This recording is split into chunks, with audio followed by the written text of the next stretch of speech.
Welcome to Manager Tools. So this week we're going to finish up talking about how to make an offer so that you don't lose the candidates that you really want. We hold about 40 public conferences each year: the Effective Manager Conference, the Effective Communicator Conference, and the Effective Hiring Manager Conference. And we've been doing so for about 13 years. That's a lot of people who are already effective managers and effective communicators and effective hiring managers. And they often asked us, what's next? Well, now we have something that's next, the M Conference. The attendees will be people who are successful in their careers and looking to be leaders and executives in their organizations. We've got 10 leaders and C-suite executives from diverse industries talking about their thoughts and guidance on leadership and risk and management and the future. And they'll be here to share and help and network with you, the audience, as well as giving a speech about their planned topic delivery. Mike and Mark and some of the other Manager Tools associates will also be there to talk to. And we are really excited about this conference and we'd love to see you there. If you want more detail, go to the website and under training, look for the M Conference or email Maggie at manager-tools.com. I hope to see you there. Welcome to the Manager Tools Podcast for Monday, May 14th, 2007.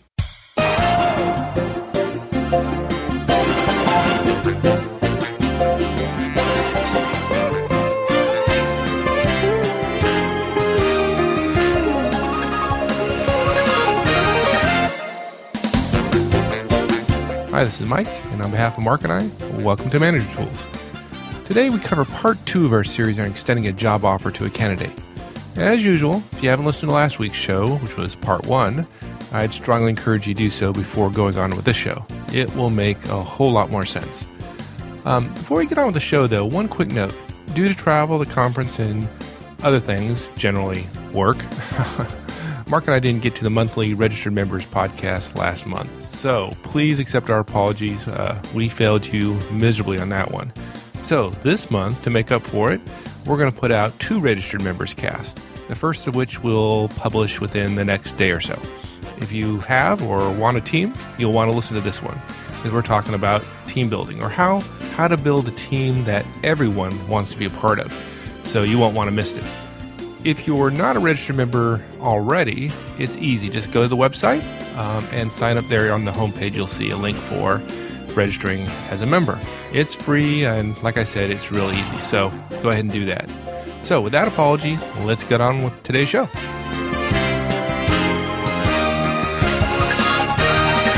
Now, the next one I think is incredibly powerful and not adhered to nearly often enough, which is making the offer the moment you're ready and you can. Yeah, I don't know what this issue is with delay. With, I'm actually thinking about it. I'm going to do it at the end of the week because of this or that or the other thing. I'm like, what? What the heck? That just means it's going to take longer for somebody to accept. And then if you've got other candidates that are potentially above the bar, you're delaying that too. Everything about delay doesn't make sense other than being prepared professionally. But to tell you the truth, for somebody who, let's say, has 10 directs and they lose one, you're down 10%. What would be the value of delaying filling that position? Everyone has been on the receiving end of a delayed offer. Most people have. Don't do that to your candidates. Make your decision, do your prep work, if you haven't already, and pick up the phone and make the call. And in fact, be able to say, I just found out a half an hour ago and I couldn't wait. I sat down at my desk, I cleared my desk, and I went through everything, and now I'm calling to make you an offer. Yeah, how powerful is that? We've all been on the other side as the hiring manager.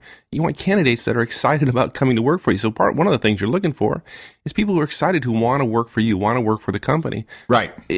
The other side of the coin is, folks want to be wanted. Your candidate wants to be wanted. Yes. And that can make a significant difference in their willingness to accept the offer. Yeah, and I'll tell you something, that your candidates want to be wanted. Every single person out there has been on the receiving end of an offer process. And many people, I'd say 90% of people I talk to, talk about consuming a process, being the consumer of a process that just doesn't work or it's broken. And yet somehow, again, as I mentioned before, when the shoe's on the other foot, when you're the manager rather than the candidate, it's amazing the sense of, well, they should want to come to work for us. They're not willing to sell, particularly bad in engineering and IT. Those of you who are technical, we get these offers like, hey, this is Bob. I'm calling with some good news. Please call me back. You know my number. I mean, separate from the fact, and what's really scary is every IT and engineer person I know says, Mark, I got to tell you, I'm willing to take 5 or 10% less on the technical stuff if we can get somebody who works well with people. And then you leave an offer, not even an offer, sounds you leave like a that. voicemail like that. Like, Yeah. and some people say, well, that's just not me. And I say, you know what? We're not paying you to be you. We're paying you to be effective, to achieve results.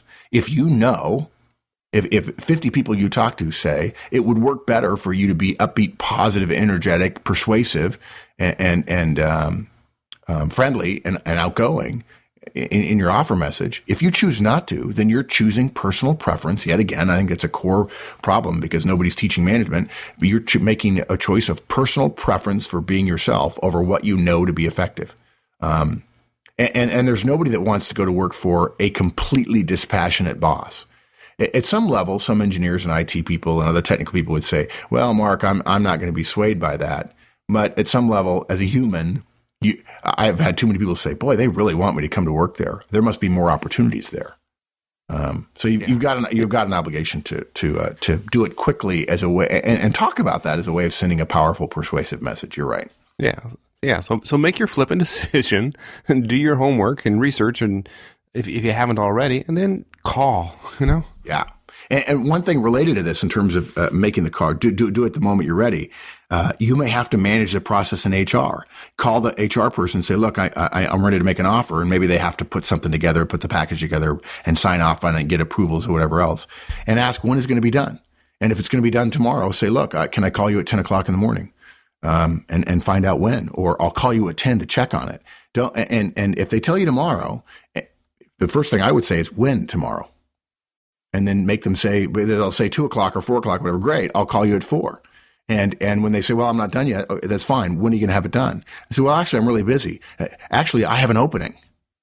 And I tell you what, somebody said 2, and then they said, well, I'm sure I'll be done with the end of the day. I said, well, is the end of the day 5? And they said, yeah, 5. And I call it 5. If I didn't have a good answer and I'd done all my homework and I'm following the process that HR is following and so on, I don't know. It depends on the situation whether or not I would call the candidate and give them a hint. I generally am not in favor of hints, but I would say to the HR person, what do I need to do to make this happen? And do I need to talk to somebody else? I'm not going to say I don't want to, I want to talk to your boss, but do I need to talk to somebody else? And I would absolutely inform my boss that, hey, look, I talked to HR 36 hours ago. They said they'd have an offer to, the details in 18 hours or 20 hours, 24 hours. It's now 12 hours late. I'm willing to be patient, but I'm not willing to be patient and be happy about it. So, yeah. Good. Okay. So the next step, which is we're in step 5, make the call. Look, if you can, do it from a landline. Don't make a phone call for an offer from your cell phone while you're moving around.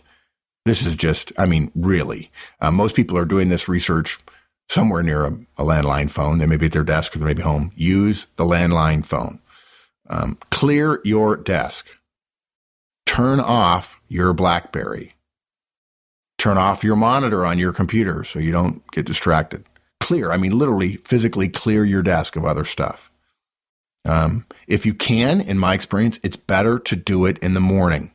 People tend to get more anxious later in the day. You tend to be less crisp, of course, later in the day. It gives the candidate that extra time of having that day. If you're not going to change your decision date for an offer based on when you give it during the day, so sooner in the day is better. I'm not suggesting you have to put that together with the previous comment about do this the moment you're ready. You don't decide at 4 o'clock in the afternoon to make an offer and then say, well, Mark said to wait until the morning, so I'll wait until the morning. No. Make the call, but if you can, if you get information 8, 9, 10 o'clock in the morning, call right away. There's no value in waiting till the end of the day. You're going to sound better. You're going to feel good. The candidate's going to feel good the rest of the day. You're going to feel good. And rather than going home and wondering what the candidate's going to do and then not being able to do anything about it, you'll be thinking, hey, I've made an offer. You'll feel good for the rest of the day. Furthermore, they may accept immediately. You never know. Part of our process is we're actually going to ask them to accept right away, even though we know they probably won't. But if they accept immediately, you have time to take action that day. What a powerful first step. The moment somebody accepts is a very delicate moment. And if you say, great, thanks a lot, I'll get back to you. And then 3 days later, and they're all excited. And then gradually you let that engine of excitement run down to nothing because they're not hearing anything from you. Gosh, say, look, let me call HR real quick and we'll have them talk to you, or hey, I'm gonna overnight some stuff to you and I want to be able to talk to you. Can we schedule a time that we can start talking about this and next steps and so on sometime in the next 24 hours? That's a powerful message that says, not only was I motivated to make an offer quickly, but what really I'm excited about is you coming to work for me. And now you're going to get a chance to see what it's like to work for me, which is I'm going to take care of you and I'm going to be sensitive to what you need in the process. Yeah, it's incredibly powerful. You know, if they call you back, and a lot of times folks are not going to accept right then and there. Right. And if they call you back, then they call you back when they want to call you back.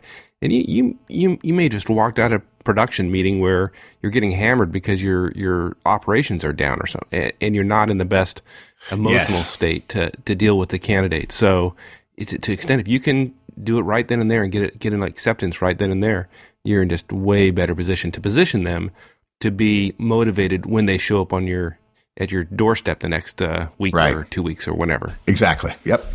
Good. Cool. Now, if you call and you can't get them, I think this will surprise a lot of people. It's okay to leave a voicemail. Oh, God. This but not any voicemail. The first point we made, you have to be the one that makes the offer, is the most important. Number 6, though, it's okay to leave a voicemail, is my pet peeve of all of this. I don't know who thought that leaving a voicemail with an offer voicemail, wasn't a good idea, but whoever it was, we should have thumb screws for them. It's comical how I mean, look, the moment you accept the premise that you can't leave an offer on voicemail, the comedy that ensues is just riveting. You leave a voicemail telling someone to call without information. What is that? That's high school kids saying, I know something you don't know. You play phone tag for 3 days with a candidate, not knowing what the call is about. Nothing does that. And I've got to tell you, candidates don't assume it's positive. There's no other process that goes like that. In our experience, the vast majority of candidates assume it's negative. Then the manager says, oh, it's good news. And now the candidate sort of knows, but starts worrying about the details. Why isn't he, if he's willing to hint that it's good news, why won't he tell me the details? This is crazy. Leave the offer on their voicemail or on their answering machine. Yes, you heard that right. Oh gosh, what if their roommate plays the message? Well, okay, they play the message. And yes, oh my gosh, we're at risk. And I believe that's a bigger negative than 3 or 4 days of playing phone tag. Now, quite frankly, the number of people who have answering machines as opposed to voicemail is pretty small. But if you're worried that somebody else is going to access your candidate's voicemail, you have different issues about their access to things, about their issues of personal security. If somebody else is listening to their voicemail, every single thing you ever tell them on their voicemail while they work for you is going to be suspect. Gosh, that would be a reason not to hire them, quite frankly. Yeah, that's a different problem entirely. Yeah, exactly. But this is one of those cases where you have to be prepared to leave the voicemail, even if you expect to get them on the phone. So you have to leave your notes. You have to be ready to go. Well, yeah, but before you make the call. But here's the thing, partner. That people say, well, the reason I called then was I knew I would get voicemail and I could just leave them a message. And people have actually told me. And that way, when they call back, if I'm not ready to make the offer, I let it go to voicemail. What? This is really all about you all of a sudden? So yeah, you've got to be ready. You should assume that you're going to get someone when you call them on the phone to make an offer. And if you really want to make an offer, why wouldn't you want to talk to them and say, wow, you're great. I'm really excited. I can't tell you. It's just so hard to get hired here. When I find somebody who's good, it excites me. I mean, the idea of calling and wanting to get voicemail so you don't have to leave the offer so you can delay the process seems just, I don't know. It seems very penny wise and pound foolish. Yeah. And on the other hand, calling them, expecting to get them, and then getting their voicemail, not leaving the voicemail because you weren't prepared to leave it a detailed voicemail. That just goes to the point that you weren't ready to make the offer. Yeah, exactly. Step 2 there. Yeah. Oh, well. Okay.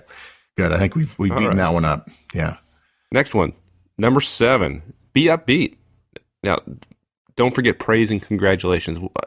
It's amazing the number. We're still selling at this point, right? Yeah. Well, I am. This is one of those things. And you're getting more offers accepted. Yeah, you've heard me say this before. When somebody asks a really bizarre question, I go, "I want a team next to you so I can bury you." It's a huge missed opportunity for most managers. We alluded to this before. Take a moment, folks, and sell your opportunity. If you're not willing to sell it, you're not to be willing to offer it.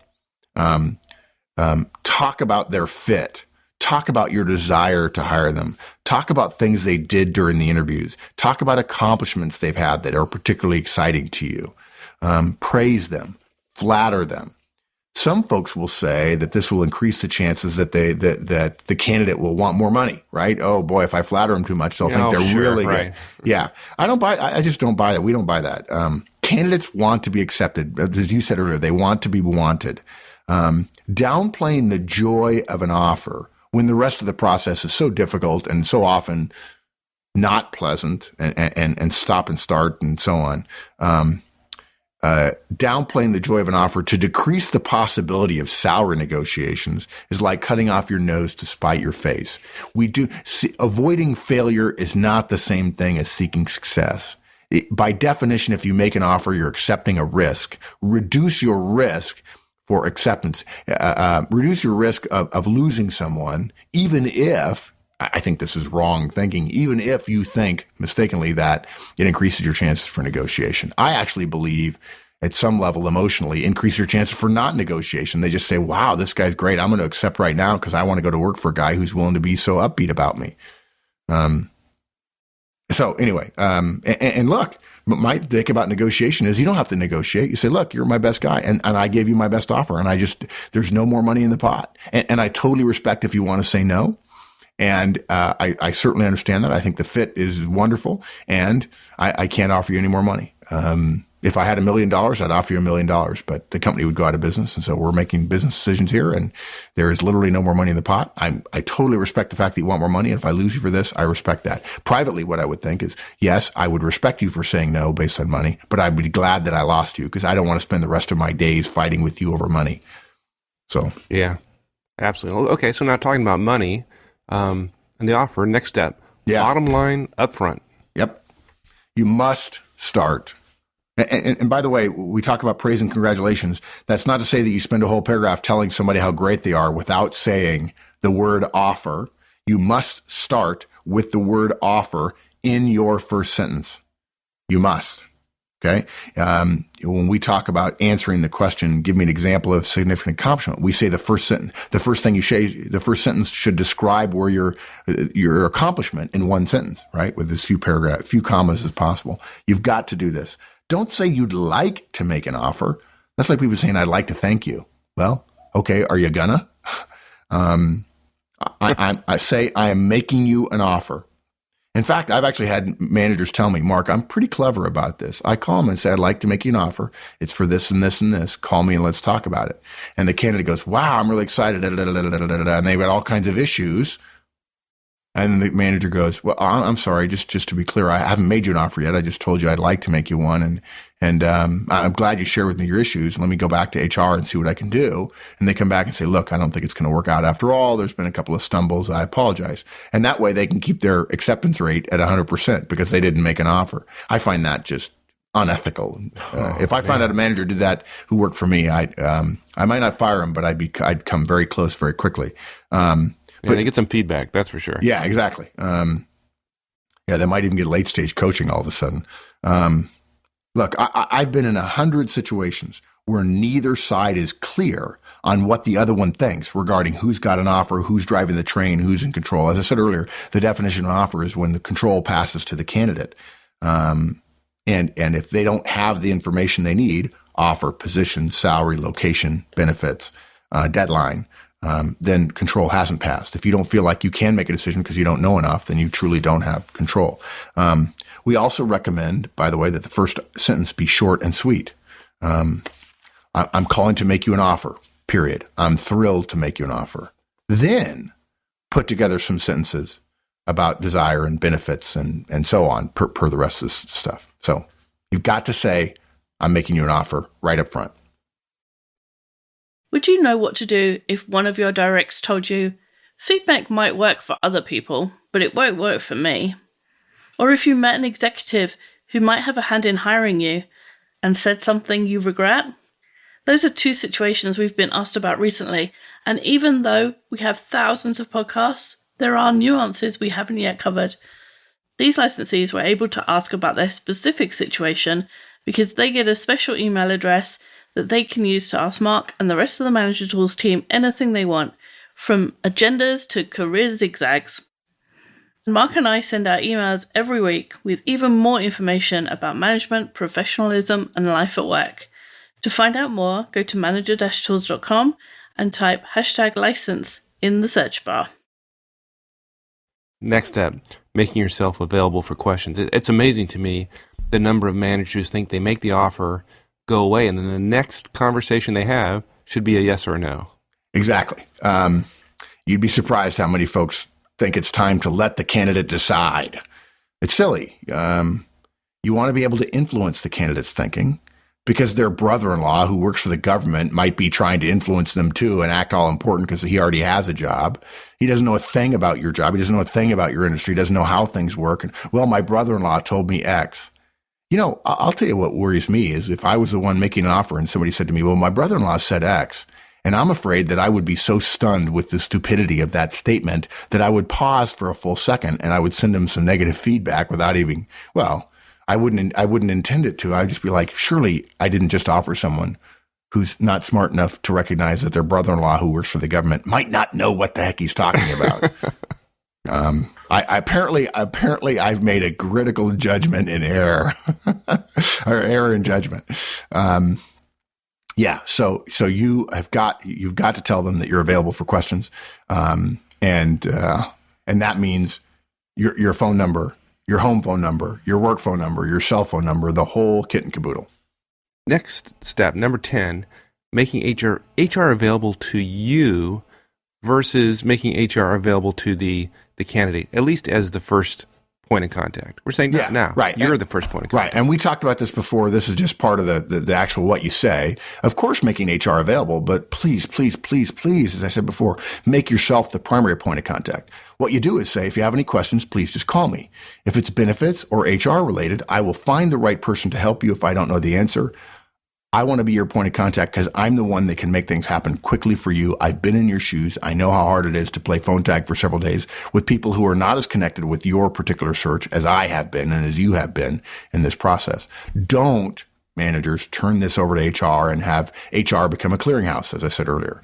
They don't have the sense of urgency that you do. And you've got to be on top of the candidate's thinking. You've got to influence timing. If you have an offer out and you're not thinking every day about what you're saying to them and how they're feeling, and you don't have a good sense of which way the wind's blowing, that's your fault, and you should be influencing this. Good.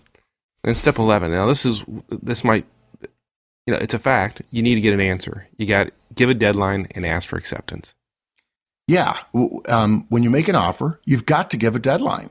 And let me just be clear. I want to go back. I didn't touch on it as well as possible. An offer is when control goes to the candidate. Usually what that means is it's a position, the salary. In some cases, it needs to be a location, benefits, in other words, additional compensation, and deadlines. Okay. If you don't give a deadline, you may never get the offer back. Well, I'll tell you what, I'll come back to that. As a general rule, when people ask me, okay, what deadline should I give? As a general rule, I give until the first Monday after I make the offer, unless I'm making the offer on Friday. Although in some cases, if I'm really pushed, I might actually still make it Monday. I usually allow a couple of days of wiggle room. In other words, if they ask me for 2 more days, I'm prepared to provide that. In other words, I don't give them my final drop dead date. I might say I like an answer by 5 p.m. Monday or by noon on Monday. By the way, waiting longer in the day isn't necessarily good if it's after the weekend. If you're giving them a weekend, the majority of their thinking happens over the weekend. And if you wait until 5 o'clock Monday, that gives them a day to make a bunch of phone calls that you may not want them making. But look, don't substitute your eagerness for their timing. A deadline is part of every professional offer. You have to have that offer back. If you don't give a deadline, then 3 weeks from now, they should call and say, look, I know we haven't talked, but I've decided to accept your offer. Well, manager, that was your fault. You should have said you got a week. And then they're embarrassed. And if they're not senior, if they don't have a lot of experience and they don't know that they should have gotten back to you in a reasonable period of time, or they're arrogant about it, they may think, oh, I blame them. I think 3 weeks is way too long, but there have been people say, I still have an offer. You're like, no, you don't. Or I'd like to discuss my offer with you. I'm sorry, I didn't hear from you for 3 weeks, and I assumed you weren't interested, so I wouldn't offer to somebody else. There have been lawsuits about less than that, quite frankly. Yeah, so why not ask for their acceptance? Exactly. Why not? Ask them. Yeah. So give me an example. How does it sound? Yes. Okay, good. Here's how I would do it. Mike, I'm thrilled to be calling you to make an offer. I can't tell you just how excited I am. I'd love for you to come to work for Manager Tools. It's very hard for us to find people that meet our standards, and when we do, quite frankly, we're just eager to have you join us. We've been talking about you. We've had so many great conversations. Our discussion about new products, the conversation you and I had about new products, just completely fired me up. The position is, as we've discussed, it's a coaching associate. The base compensation is $100,000 a year. Incentive pay in the form of bonuses and commissions is up to 40% of your base. You'll be able to live wherever you want based on our discussions regarding getting to an airport. We have a pretty liberal scheduling policy, vacation policy, as I think you remember us talking about in the interviews. You have unlimited vacation at Manager Tools, unlimited sick days, unlimited personal days. If you want it, you can take it. The medical and dental plans are, as we've discussed. I've taken the liberty of sending you the plans overnight. If you have any questions, we will get them all answered. My cell number is, my office number is, my home phone is. Of course, you know my assistant, Allie, and you can get her at this cell number. And she knows that the most important phone calls and conversations I'll be having in the next week or a few days or however long are with you. The most important thing we do here is add to our team. And for now, until you make a decision, you're more important than our clients. I'd like to have an answer regarding a deadline. I'd like to have an answer by next Monday, by noon. I'm also eager to have you accept now if you're ready. Will you accept the offer that I'm so eagerly sharing with you?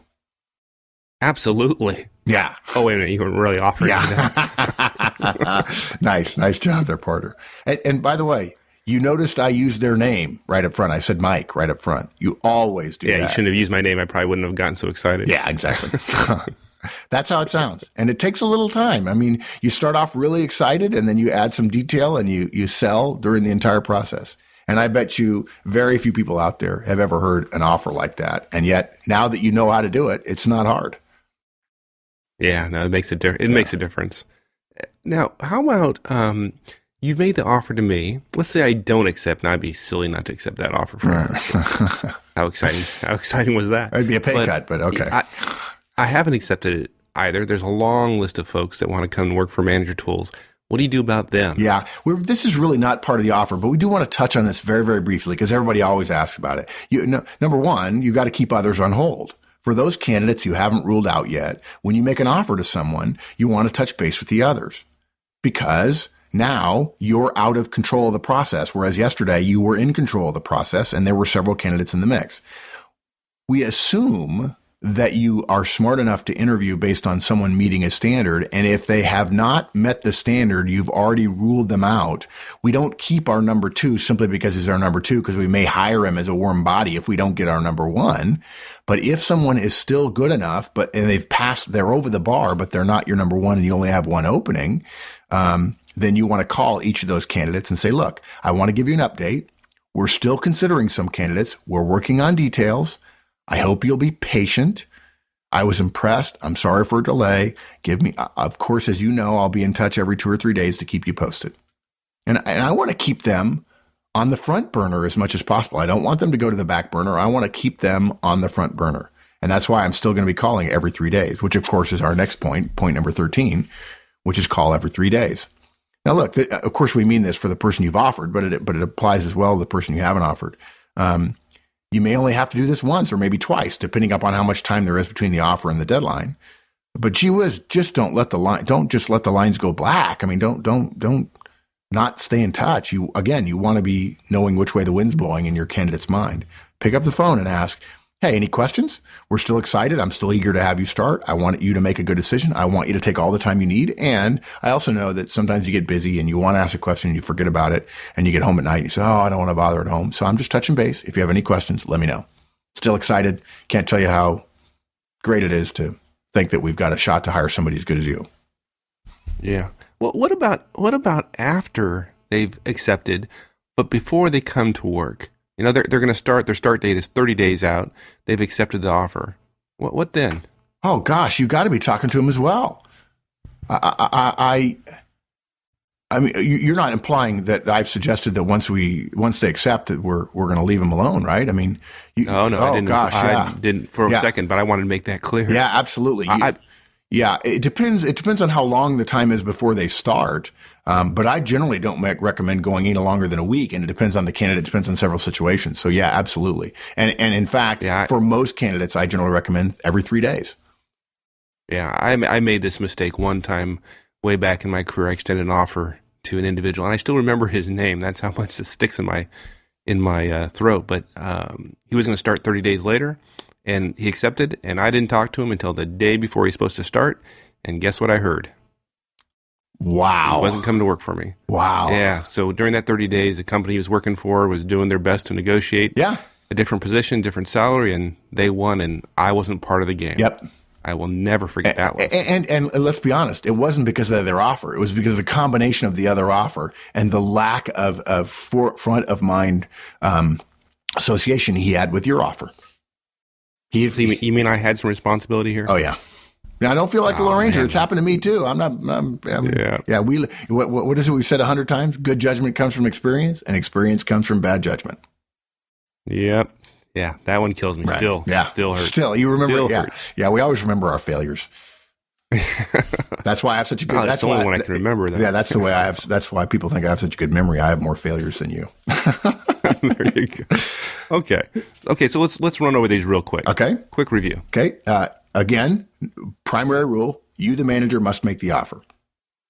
Number 2, that means you have to do some prep work. Number 3, take a look at increasing stuff. Vacation comes to mind, but there could be other things in the cafeteria style that you've got. Make the offer the moment you're ready, and you can. You make the call. Okay. It's okay to leave a voicemail with the offer details. You want to be upbeat. Start with praise and congratulations. That sense of wanting is so being wanted is important to people. Bottom line up front, tell people that I'm making you an offer. Here's the position, here's the salary, location if necessary, and here are the benefits, and a deadline. That you're going to be available for questions, and you become the point of contact. HR, of course, will be available to you. You give the deadline again, and you ask for acceptance. You don't just give a deadline. You take the chance that they might accept. Make sure you do what you need to do to keep others on hold if they've met the bar and could be offered at some point in the future. And then call every 72 hours, every 3 days for updates. That's it. 13 steps. Awesome. Well, I hope folks mark this in their iPod or give it 1 star, 5 stars, or whatever they use to mark important stuff, and then come back and listen to this next time they have the opportunity. We realize most of our listeners are not probably right now engaged in this, but when you're ready, come back and listen, because this is going to make a difference. I have a feeling, in fact, that this is going to be one of those ones that if people, whenever this comes out, and whenever premium content is available, that people are going to want premium content of this. They're definitely going to want a PowerPoint and transcript or show notes of this. Yes, exactly. Yep. So they can just they can use it right away to they don't have to listen to the whole cast again. They could just go right to, okay, I've got my checklist. It's there in the notes. It's there in the PowerPoint, and I'll be able to go right to it. Yeah, well, that's why premium content is going to be so valuable. Yeah. Which is coming, folks. Yeah. So we won't talk any more about it, but it's coming. All right, my friend. Thank you, sir. Thanks, as always. Great stuff. Okay, bye. Well, that concludes our series on making an offer. Well, at least for now. We got a lot more to say about it, and we'll talk more about it on the future show. In the meantime, if you have any questions for Mark or I, please join us on the discussion forums, www.managertools.com, and we'll do our best to answer them there. Given the amount of email we get these days, it helps us out quite a bit if you post your questions on the forums. It's easier for us to manage, and everybody on the forums gets the benefit of your excellent questions that we get every week. So we'd appreciate it if you go ahead and do that. For that, thanks for listening, and we'll see you all again next week. So long.